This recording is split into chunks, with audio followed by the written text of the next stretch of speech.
बातें करते हम खेतों की और उसके रखवाली की, बाग बगीचा फल फूलों और फसलों की हरियाली की। हम बीजों की बातें करते उत्तम जल संसाधन की, हम तकनीकी बातें करते फसलों के उत्पादन की। हर किसान का सपना सच हो जीवन सुखद बनाने को, गाँव-गाँव के हर आंगन का प्यारा सा ये दर्शन। कृषि दर्शन, कृषि दर्शन, कृषि दर्शन, कृषि दर्शन, कृषि दर्शन, कृषि दर्शन, कृषि दर्शन, कृषि दर्शन। खेत खलिहान हमारे सफल किसान कृषि दर्शन कार्यक्रम में आप सभी किसान भाई बहनों का तहे दिल से स्वागत है।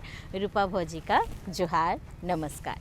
तो देर न करते हुए चलिए आपको लिए चलते हैं कृषि समाचार की ओर, जहां मिलेगी आपको कृषि से संबंधित ढेरों जानकारियाँ। नमस्कार, कृषि समाचार में आपका स्वागत है। मैं हूं अंशुषी खलकरा। आइए देखते हैं आज कृषि समाचार में क्या है खास। राज्य के किसानों के लिए 50,000 रुपए तक के कर्ज माफी सहित कई नई योजनाएं। राज्य में 300 चेक डैम, 50 मध्यम सिंचाई परियोजनाओं सहित हर जिले में होगा कोल्ड स्टोरेज का निर्माण। ओल के बेहतर उत्पादन के लिए लगाए उन्नत प्रभेद गजेंद्र। अब समाचार विस्तार से। वित्तीय वर्ष 2020 से 21 के लिए पारित राज्य सरकार के बजट में किसान भाइयों के लिए कई नई योजनाएं शुरू की गई हैं।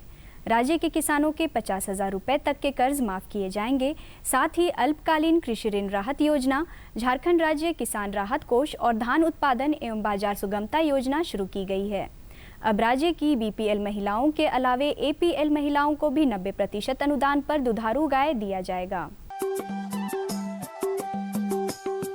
राज्य में सिंचाई की सुविधा बढ़ाने के लिए 300 चेक डैम और 50 मध्यम सिंचाई परियोजनाओं के निर्माण की योजना है, जबकि कृषि उत्पादों के बेहतर रखरखाव के लिए हर जिले में 2-2 कोल्ड स्टोरेज बनाने की योजना है। इसके अलावे पशुपालन के क्षेत्र में पशुओं के लिए एम्बुलेंस सेवा शुरू होगी। साथ ही पशुओं के लिए उन्नत डायग्नोस्टिक एवं अन्य परीक्षण प्रयोगशाला खोलने की भी नई योजना शुरू की जाएगी। पशुपालक भाइयों, पशुओं के बेहतर स्वास्थ्य के लिए आने वाले गर्मी के मौसम को ध्यान में रखकर उनके आवास और आहार का प्रबंधन करें। आवास के छत पर पुआल, बोरा या फटा पुराना कपड़ा डालकर धूप की गर्मी को कम कर सकते हैं, जबकि आहार में प्रतिदिन दिए जाने वाले कुल मिश्रित दाना का 80% दाना सुबह और शाम के समय दें। इस मौसम में विशेष करके अपने पशु आवास में कुछ परिवर्तन करने की आवश्यकता होगी। किसान भाइयों, अगर आप एस्बेस्टस या टीना का छत बना के रखे हुए हैं तो उसके ऊपर में आप पुआल का एक परत बिछा दें, या चुंडे पट्टे जो कपड़े फटे पुराने कपड़े हैं या बोरे हैं उन सबों को एक परत के रूप में छत पे डाल दें, या फिर आप नीचे छत के नीचे भी एक फॉल्स सीलिंग डाल सकते हैं, ताकि जो सूरज के किरणों से जो अभी तपीस आती है, जो गर्मी आती है, वो सीधे तौर पे आपके पशुओं तक ना पहुंच पाए। इसके अलावा वेंटिलेशन की भरपूर ये रखें, आप व्यवस्था रखें। कम से कम एक गाय में 3 स्क्वायर फीट की अगर खाली स्क्वायर जगह मिलता है तो ये ज़्यादा अच्छा है। इसके अलावा पीने के पानी का 24 घंटा व्यवस्था रहे, इसके निश्चित तौर पे ध्यान रखें।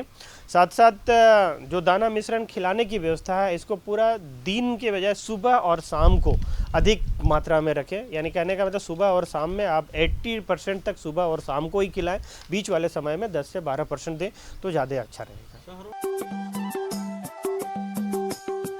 किसान भाइयों, आपके पास यदि सिंचाई की सुविधा है तो मार्च से मई तक ओल फसल लगा सकते हैं। झारखंड में ओल के बेहतर उत्पादन के लिए उन्नत प्रभेद गजेंद्र, विधान, कुसुम या श्री पद्मा लगाएं। किसान भाइयों, ओल की खेती के लिए बलुई दोमट मिट्टी वाले खेत का चयन करें। ओल की बुआई के लिए 40 सेंटीमीटर व्यास और 40 सेंटीमीटर गहराई वाला गड्ढा खोदें। इसमें आधा किलोग्राम वजन वाले ओल के टुकड़े यानी बीज को लगाएं। बुआई में कतारों और पौधों के बीच 60-60 सेंटीमीटर की दूरी रखें। अच्छी उपज के लिए अनुशंसित उन्नत प्रभेद गजेंद्र, विधान, कुसुम या श्री पद्मा लगाएं। इनकी उत्पादन क्षमता औसतन 50 से 100 टन प्रति हेक्टेयर है। राज्य के किसान कृषि उपकरण स्प्रिंग टाइन कल्टीवेटर की सहायता से सूखा या गीला नर्सरी बेड तैयार कर सकते हैं। साथ ही इससे चौड़ी कतार में निकाई गुड़ाई करने का काम भी किया जा सकता है। इस यंत्र की कार्य क्षमता 0.35 से 0.5 हेक्टेयर प्रति घंटा है। आज हम जानेंगे मिर्च फसल में लगने वाले फल छेदक कीटों के रोकथाम के उपाय के बारे में। मिर्च फसल में फूल और फल लगने के समय फल छेदक कीट लगने का खतरा रहता है। किसान भाई इस कीट के रोकथाम के लिए प्रति हेक्टेयर की दर से 500 मिलीलीटर इंडोक्सा कार्ब दवा से घोल बनाकर फसल पर छिड़काव करें। और अब एक नज़र राज्य के 5 प्रमुख शहरों के मौसम के मिजाज पर। आज राज्य के 5 प्रमुख नगरों के अधिकतम और न्यूनतम तापमान कुछ इस प्रकार दर्ज किए गए। रांची का अधिकतम तापमान 30 डिग्री सेल्सियस और न्यूनतम 15 डिग्री सेल्सियस। जमशेदपुर का अधिकतम तापमान 32 डिग्री सेल्सियस और न्यूनतम 17 डिग्री सेल्सियस। मेदिनीनगर का अधिकतम तापमान 32 डिग्री सेल्सियस और न्यूनतम 15 डिग्री सेल्सियस। देवघर का अधिकतम तापमान 34 डिग्री सेल्सियस और न्यूनतम 16 डिग्री सेल्सियस। वहीं धनबाद का अधिकतम तापमान 32 डिग्री सेल्सियस और न्यूनतम 16 डिग्री सेल्सियस रहा।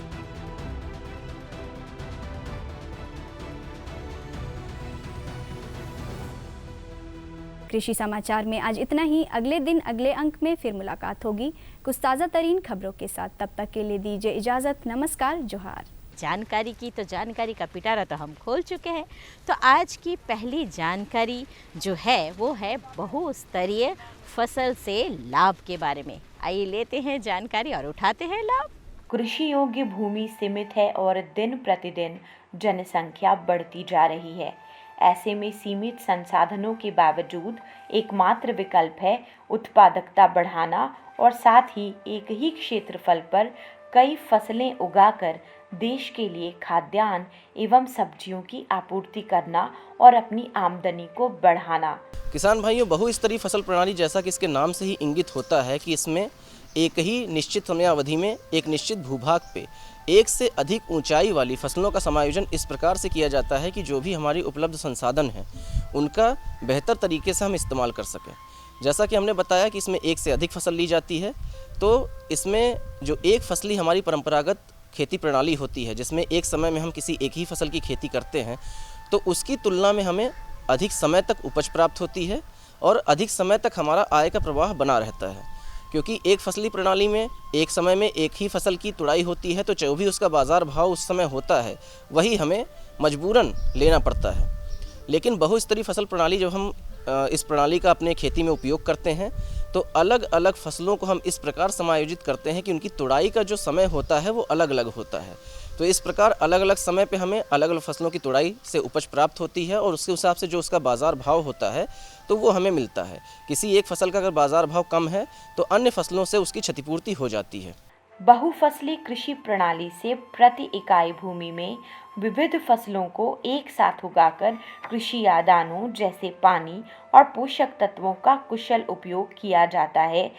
अब अगर हम बात करते हैं इसके लाभ की, तो जैसा हमने बताया कि इसमें संसाधनों का उपयोग बेहतर तरीके से होता है, खरपतवारों का नियंत्रण आप अच्छे तरीके से उसमें कर सकते हैं, एवं सूर्य का प्रकाश जो कि किसी भी पौधे की वृद्धि एवं विकास के लिए सबसे ज़्यादा आवश्यक होता है, तो उसका भी समुचित तरीके से हम इस्तेमाल करते हैं। तो जो इसका आधारभूत सिद्धांत यही होता है कि अलग अलग जो हम ऊंचाइयों के पौधे लेते हैं तो उसमें सूर्य के प्रकाश को ही हम उपयोग करते हुए उससे उपज सुनिश्चित करते हैं।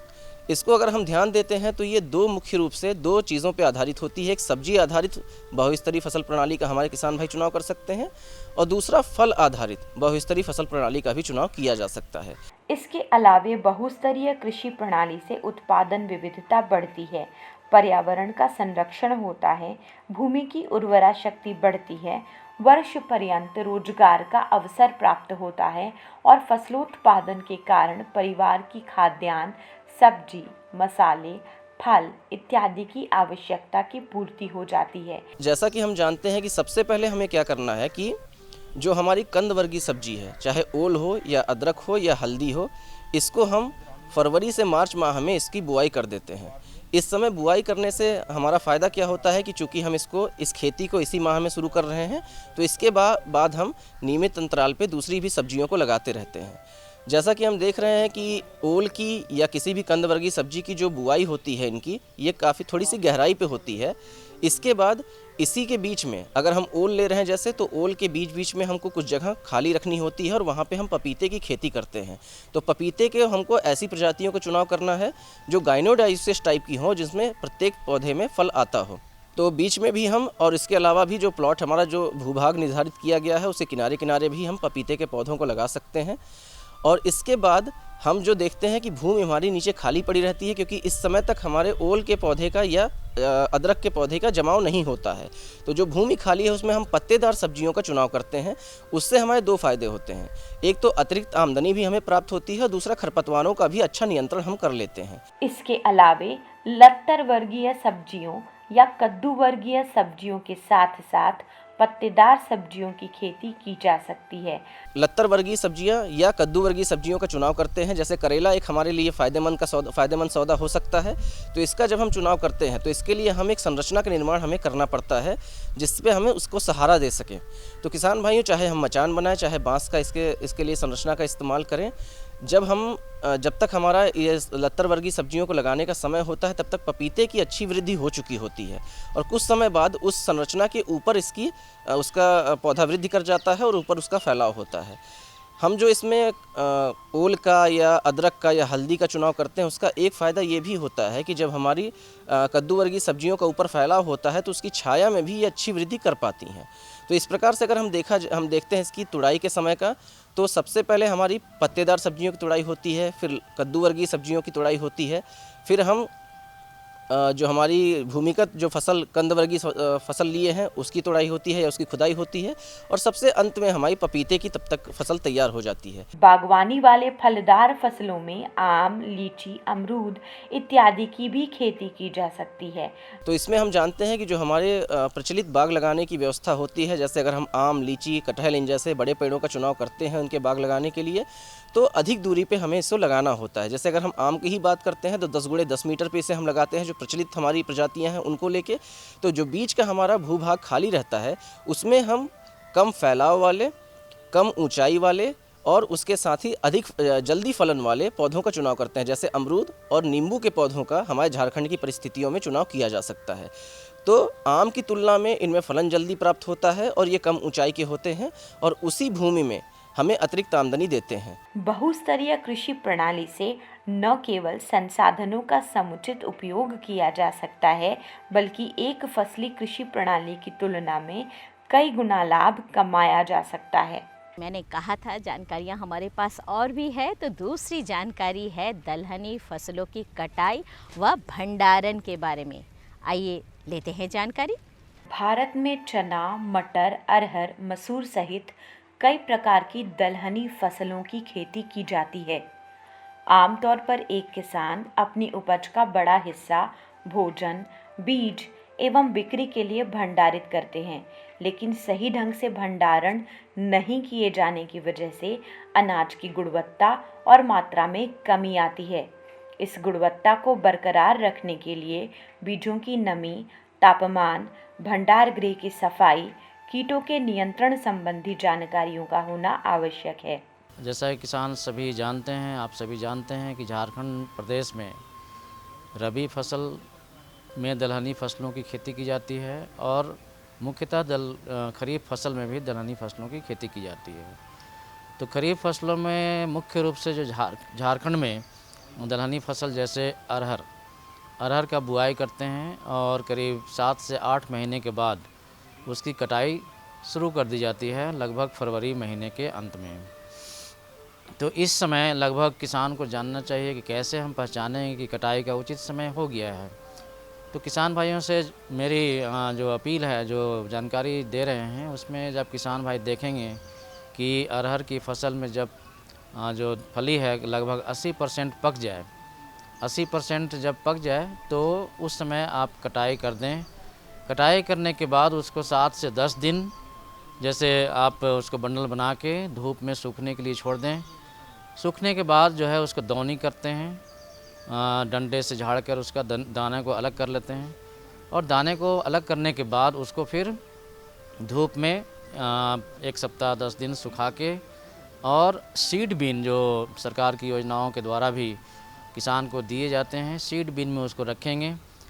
और अभी जो उचित तरीका है कि सीड बीन में कोशिश करें कि हवा जो है उसमें प्रवेश नहीं करे, एयर टाइट होनी चाहिए और ढक्कन उसका कम्प्लीटली बंद होनी चाहिए। तो इस तरह से हम अगर देखेंगे कि भंडारण अगर किसान करेंगे तो उसे काफ़ी लाभ मिल सकता है। विभिन्न प्रकार की दलहनी फसलों को भंडारित करने से पहले रखे जाने वाले कंटेनर तथा कीटों को नियंत्रित करने के लिए संतुलित मात्रा में कीटनाशक का उपयोग करें। भंडारण करने पहले उसमें नमी जो है 8 से 10% नमी को या इससे ज़्यादा होने से उसका समस्या हो सकती है, फंगस लग सकते हैं। तो 8 से 10% नमी अगर है उसमें और अच्छी तरह से धूप में सुखाने के बाद ही, अगर किसान भाई इसको नहीं सुखाएंगे तो उसमें कई तरह के कीड़े मकोड़े का आक्रमण हो जा सकता है और इसके लिए काफ़ी नुकसान हो सकता है किसानों को।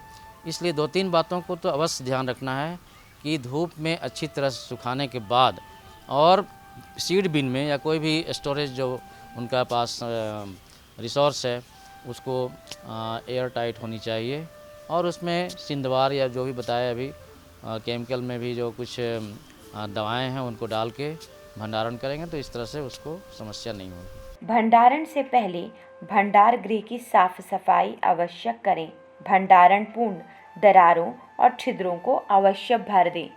भंडार गृह की चूने से पुताई करें। साथ ही मेलाथियम दवा का 3 मिलीलीटर प्रति 100 वर्ग मीटर की दर छिड़काव कर भंडार गृह को बंद कर दें। जैसे अरहर फसल है या उड़द में जो फलियां हैं जब पकती हैं तो काली हो जाती हैं, तो उस समय देखना है कि कटाई करनी है। अरहर में जब देखें कि फली जो है 80% जब लगभग पक जाती है उस समय कटाई करनी है। उसी तरह से मूंग है, मूंग में जो है एक बार में फली नहीं पकती है, इसको 2-3 बार हार्वेस्टिंग करना पड़ता है। तो जैसे जैसे पकेंगे फली पकते जाएंगी उस समय उसका कटाई करना उचित समय में ज़रूरी है और कटाई करने के बाद उसको धूप में अवश्य रखें। धूप में रखने के बाद ही उसको दौनी या जो आप थ्रेसिंग बोलते हैं उसको करेंगे और उसके बाद उसको अच्छी तरह से धूप में सुखाने के बाद भंडारण करेंगे। कटाई के लिए नवीन तकनीकों का उपयोग करें। परंपरागत हंसुए के बदले दांतेदार हंसुए का प्रयोग करें। बड़े स्तर पर खेती करने पर दवनी के लिए परंपरागत तरीके के बदले यंत्रों का प्रयोग करें। इससे समय एवं श्रम की बचत होती है। रबी फसल में भी जैसे आपका जैसे रबी फसल में चना है या और भी जो फसल हैं उसकी कटाई करते समय ये ध्यान रखें कि कैसे कटाई करनी है। अभी परंपरागत विधि में जो हंसुआ है, अगर दांतेदार हंसुए से कटाई करते हैं तो इसमें श्रम भी कम लगता है, समय भी कम लगता है और आसानी से फसल कट जाती है। इसलिए जो उन्नत तकनीक है उसके द्वारा कटाई करके और जो स्टोरेज उनके पास जो टैंक है या सीड बिन है उसमें सुखाने के बाद ही और जो सिंधवार के पत्ता या जो 2-3 लेयर में रखने के बाद ही इसको रखेंगे तो उसको अच्छी समस्या कोई नहीं होगी। फसल काटने से पहले उसके पकने एवं उसमें उपलब्ध नमी की जानकारी रखें। उचित समय पर फसल काटें। ज़्यादा नमी रहने पर कीड़े लगने की संभावना ज़्यादा रहती है। रबी में जैसे अभी चना जो है, चना का तो फसल पकने पर पीला हो जाता है और उसका डंठल भी सूख जाता है, तो उसी समय उसको कटाई करना है। जब फलियां पक जाए, पीली अवस्था में आ जाए और डंठल भी सूख जाए, उस समय उसकी कटाई करेंगे। और अरहर के समय में जैसे जब फली 80% लगभग पक जाए, 80% उस समय कटाई करनी है। और उसी तरह से आपका मूंग है या उड़द है, उस समय किस स्थिति में फलियां पकी हैं कि नहीं उसको देखने के बाद ही उसको कटाई करेंगे, अन्यथा उनको काफ़ी डैमेज हो सकता है। परंपरागत भंडारण पात्रों के स्थान पर वैज्ञानिक विधि द्वारा निर्मित पात्र जैसे पूसा बीन या सीड बीन का उपयोग करें। अच्छी थी ना जानकारी। तो चलिए फटाफट कागज़ और कलम उठाइए, क्योंकि जानकारियाँ हमारे पास तो और भी है, लेकिन वक्त की कमी है और आपको लिखना है पता। हमारा पता है कार्यक्रम कृषि दर्शन, कृषि प्रकोष्ठ द्वारा केंद्र निदेशक दूरदर्शन केंद्र, रातू रोड, रांची, पिन संख्या 8340001। तो हमें रहेगा आपके ख़तों का बेसब्री से इंतज़ार। लिखना बिल्कुल मत भूलिएगा। और हाँ, आप हमसे ट्विटर और फेसबुक पर भी संपर्क कर सकते हैं। अब हमें और हमारी पूरी टीम को दीजिए इजाज़त। जोहार, नमस्कार।